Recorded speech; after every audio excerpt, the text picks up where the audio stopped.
अच्छा यहाँ देख लो, यहाँ पे क्या करना है आप लोगों ने, सबसे पहला काम, दोबारा रिपीट कर रहा हूँ ताकि ये पूरा रिकॉर्ड हो जाए। देखो ई की पावर 2x लिखा हुआ, सबसे पहले क्या करना है, ई की पावर -x का आपने रेसिप्रोकल कर लेना, तो ये 1/x हो जाएगा। फिर आपको पता है कि ये चीज़ वहाँ मल्टीप्लाई करेगी और ये चीज़ वहाँ मल्टीप्लाई करेगी। ई की पावर 2x, मैंने ये बात बता दी है, जब ई की पावर x ई की पावर x से मल्टीप्लाई होता है तो आंसर क्या आता है, ई की पावर 2x आता है। तो ये जब ई की पावर x ई की पावर x से मल्टीप्लाई करेगी, ई की पावर 2x 1 1 से करेगा 1 आ जाएगा, ई की पावर x रहेगा वैसे ही। अब मैंने ई की पावर x को ऊपर भेज दिया। अच्छा अब मैं क्या कर रहा हूँ, अगला स्टेप, ये तो सिंप्लीफाई हो गया। आफ्टर दी सिंप्लीफिकेशन आप एक काम करें ना,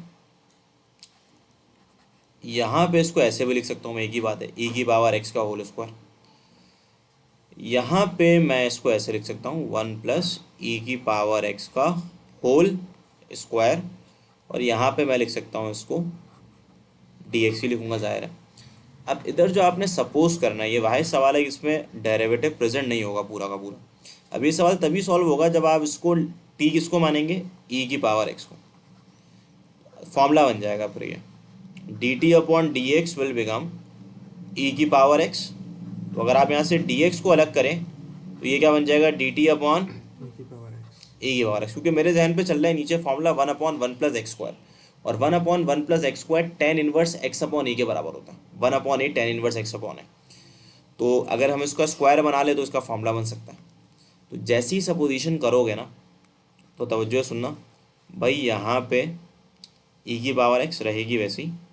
अब इसकी जगह, क्योंकि एक ई की पावर एक्स तो कैंसिल हो जाएगी, अब ये चीज़ ई की पावर एक्स को आपने टी के बराबर रखा हुआ है, तो आप इसको टी स्क्वायर कर लें, डी एक्स की जगह आप लिख दें डी टी अपॉन ई की पावर एक्स, और ये चीज़ बन जाएगी 1 प्लस ई की पावर एक्स की जगह टी लिख दोगे, लिख दिया टी, ये ई की पावर एक्स से ई की पावर एक्स क्या हो जाएगा, कैंसिल। अब यहाँ पे लिखा हुआ है टी स्क्वायर, और यहाँ पे लिखा हुआ है 1 प्लस टी स्क्वायर। अच्छा अभी भी मसला हल नहीं होगा। अब यहाँ पर यह है कि अगर आप देखें नीचे भी होल पावर टी स्क्वायर, ऊपर भी टी स्क्वायर का डेरिवेटिव 2t होगा। जब भी याद रखना ऐसा सवाल हो जिसपे न्यूमैरेटर और डिनोमिनेटर की पावर सेम हो, जिसपे न्यूमैरेटर डिनोमिनेटर की पावर सेम हो, तो न्यूमैरेटर को आप डिनोमिनेटर जैसा बना दें। Again I repeat, numerator denominator की पावर सेम हो और डिवाइड कर रहे हो, क्या कर रहे हो, डिवाइड, डिवाइड है ना, रेशनल मतलब डिवाइड कर रहे हैं दोनों के दोनों, तो आप न्यूमैरेटर को डिनोमिनेटर जैसा बना दें। कैसे बनाएंगे, बिल्कुल +1 - 1 करेंगे। अब जैसे ही +1 - 1 करेंगे, और फिर आपने नेक्स्ट काम क्या करना होगा, उसको थोड़ा रीअरेंज कर लो। अब जब रीअरेंज करोगे तो पहले यहाँ लिख लो 1 प्लस टी स्क्वायर, और यहाँ लिख लो -1, यानी कि पहले आप लोग डिनोमिनेटर जैसा है आप उसको वैसे ही बना लेंगे। जैसे ही आप बनाएंगे तो आप उसकी ब्रेकिंग भी इस तरीके से करेंगे कि पहले जो 1 प्लस एलसीएम ब्रेक कर देंगे, 1 प्लस टी स्क्वायर को आप 1 प्लस टी स्क्वायर से यहाँ डिवाइड करा देंगे। डिवाइड कराने के बाद यहाँ आ जाएगा -1/1 प्लस टी स्क्वायर, यानी कि जो चीज़ सेम थी उसको एक जगह लिख दिया और जो चीज़ अलग थी उसको अलग करके लिख दिया। ये इससे क्या हो जाएगा, कैंसिल। कैंसिल होने के बाद यहाँ बन जाएगा ये integral of the D T minus का ये आ जाएगा D T upon 1 plus T square. अब देखो भाई, अब ये बात मैं आपको याद दिला दूँ कि integral of the D x, ये मैंने फॉर्मूला लिखवाया था, a² + x² बराबर होता है 1/a। वैसे आपको फॉर्मूला लिखने की जरूरत नहीं, आप डायरेक्ट अप्लाई कर सकते हैं, मैं सिर्फ याद दिलाने के लिए लिख रहा हूँ। 1/a tan इनवर्स x/a, ये होता है फॉर्मूला। इस पर आपने ये फॉर्मूला अप्लाई करना है। अब जब आप इसमें ये फॉर्मूला अप्लाई करेंगे तो यहाँ पे मैं लिख सकता हूँ ऑन इंटीग्रेटिंग, जैसे ही मैं लिखूँगा ऑन इंटीग्रेटिंग, तो integral of the D T जो है वो बन जाएगा टी, और ये क्या हो जाएगा -1/a। ए किसके बराबर है, ए बराबर है 1 के, 1/1 1 ही होता है, ना लिखो। फिर होता है tan इनवर्स x/a, x की जगह t आ जाएगा और a की जगह 1 आ जाएगा प्लस का c। फिर आखिर में आप t की जगह t की वैल्यू पुट कर देंगे, और t आपने सपोज किया था e की पावर x, तो this will be your simply integral of this particular question. ये थोड़ा सा पैटर्न से अलग था, सिर्फ वही सवाल है जिसको देख लेना, ठीक है।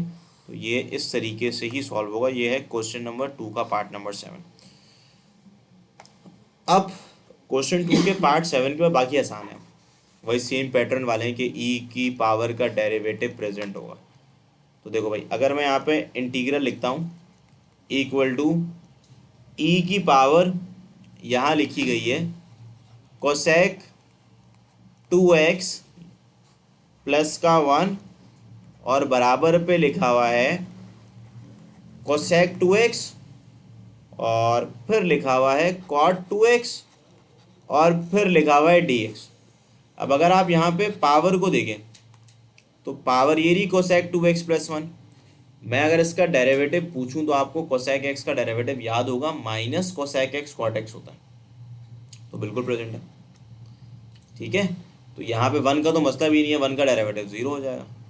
तो क्योंकि पावर का डेरिवेटिव प्रेजेंट है, इसकी वजह से आप पावर को t सपोज कर लेंगे। आप t लिख देंगे, लेट t इक्वल टू, यहाँ पे आप लिख देंगे cosec of the 2x plus का 1। तो अगर मैं यहाँ से dt अपॉन dx को कैलकुलेट करता हूँ, सो दिस विल बिकम, इसका डेरिवेटिव क्या होगा, एंगल का डेरिवेटिव भी तो मल्टीप्लाई करेगा, 2x का डेरिवेटिव क्या होता है 2। तो ये आपके पास, अगर मैं यहीं से dx की वैल्यू को अलग करूं तो dx will become dt upon यहाँ पे आप लिख देंगे माइनस का 2 कोसेक 2x और कॉट 2x। अब देखें यहाँ पे इंटीग्रल रहेगा वैसे ही, यहाँ पे आप इसको लिख देंगे e की पावर t और देखो ये चीज़ रहेगी वैसे ही। ठीक है, that is your cosec of the 2x और डॉट कॉट 2x। अब dx बराबर है dt अपॉन माइनस का 2, अगेन आप लिख देंगे कोसेक 2x और कॉट 2x। ये दोनों चीज़ें इससे कैंसिल हो जाएंगी। कैंसिल होने के बाद -1/2 को आप निकालेंगे बाहर, यहाँ आ गया इंटीग्रल ऑफ दी ई की पावर t dt। अब यहाँ पे मैं लिख देता हूँ ऑन इंटीग्रेटिंग, और जैसे ही मैं ऑन इंटीग्रेटिंग लिखूँगा तो इंटीग्रल विल बिकम -1/2 ई की पावर t का इंटीग्रल ई की पावर t होता है। और फिर आप आखिर में t की जगह t की वैल्यू को पुट कर देंगे, तो t जो था वो हमारे पास बराबर था किसके, कोसेक 2x प्लस 1 के। तो यहाँ पे you will write cosec of the 2x plus का 1 प्लस का c रहेगा वैसे। ठीक है, तो ये पार्ट 8 भी हमने कर लिया। शुरू का बताइएगा, वो जो आप डेरिवेटिव लेने का बता रहे थे क्वेश्चन में। भाई मैं ये कह रहा था कि पावर का अगर डेरिवेटिव प्रेजेंट हो तो पावर को सपोज कर लो एक्सपोनेंशियल वाले क्वेश्चंस के अंदर। सर मतलब कोसेक 2x का डेरिवेटिव कॉट 2x होता है, ये होता नहीं है, ये पूरा बस -2 की कमी है, तो उसका मसला नहीं है, नंबर में नंबर है ना। सही। और सर ये देखें तीसरे स्टेप में जहाँ आपने कटिंग करी है, इसमें देखें ऊपर आपने क्वेश्चन में पुट करी है ना चीज़ें। हाँ, तो यहाँ पे t लिख दिया, सही है। यहाँ पे dx की जगह dx की वैल्यू पुट कर दी है, देखो। डी सर वो कहाँ गया ds के बराबर वाला जो ब्रैकेट में गिवन है। ये तो वैसे लिखा हुआ ना, सही है, सही सही। असल में ये डिनोमिनेटर में आ गया ना, तो ये तो कैंसिल हो जाएगा। ठीक है, अब देखो इसी के आगे पार्ट 8 के बाद हमारे पास पार्ट नंबर 9 है। पार्ट 9 पे क्या लिखा हुआ है देखें। अच्छा, पार्ट 9 पे लिखा हुआ है इंटीग्रल ऑफ दी 3x। अब देखें भाई, आपने अगर इंटीग्रेट करना है 3x को, यानी कि a की पावर x को, तो फिर आप क्या करेंगे, तो जो सुनिएगा भाई, ये बात याद रखिएगा, अगर मैं सपोज ना करूँ ना, तो इंटीग्रल a की पावर x dx का फॉर्मूला होता है ax अपॉन ln a। क्या होता है, ax upon ln a plus c, ये होता है फॉर्मूला। या आप अगर इसको ना करना चाहें तो आप क्या कर लें, देखें सोल्यूशन करते वक्त आप एक सिंपल काम कर लें, लेड t सपोज कर लें 3 की पावर x को। अब इसका डेरिवेटिव तो आप सब जानते हैं, dt अपॉन dx। तो मैंने बताया था डेरिवेटिव ऑफ a की पावर x जो है वो बराबर होता है ax डॉट ln a के। इधर डिवाइड, इंटीग्रल में डिवाइड होता है, डेरिवेटिव में मल्टीप्लाई होता है, सिंपल सी कहानी। तो ये हो जाएगा 3x और क्या आ जाएगा बताओ, ln 3 आ जाएगा।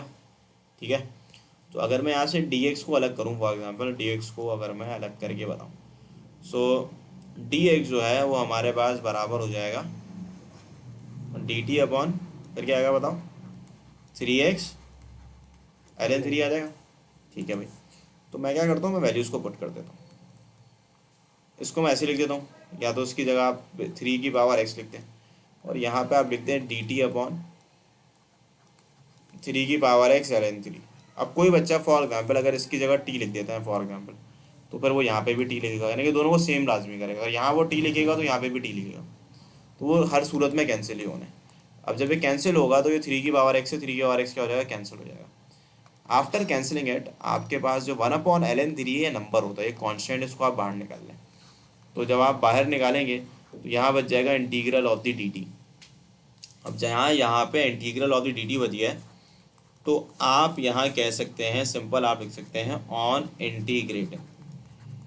अब जब आप ऑन इंटीग्रेटिंग करेंगे तो यहाँ पे याद रखिएगा 1/ln 3 रहेगा, वैसे ही इंटीग्रल ऑफ द dt जो होता है वो t होता है, तो t ln 3। और अगर आप प्लस c लिख दें और आगे में t की जगह t की वैल्यू पुट कर दें, तो ये चीज़ क्या बन जाएगी, t की जगह t हमने सपोज किया था 3 की पावर x को, तो 3x ln 3 प्लस c, क्योंकि इसमें सपोजिशन मेथड बोला गया था तभी मैंने सपोज किया, वरना अदरवाइज इसका सवाल एक लाइन के अंदर भी हो जाता।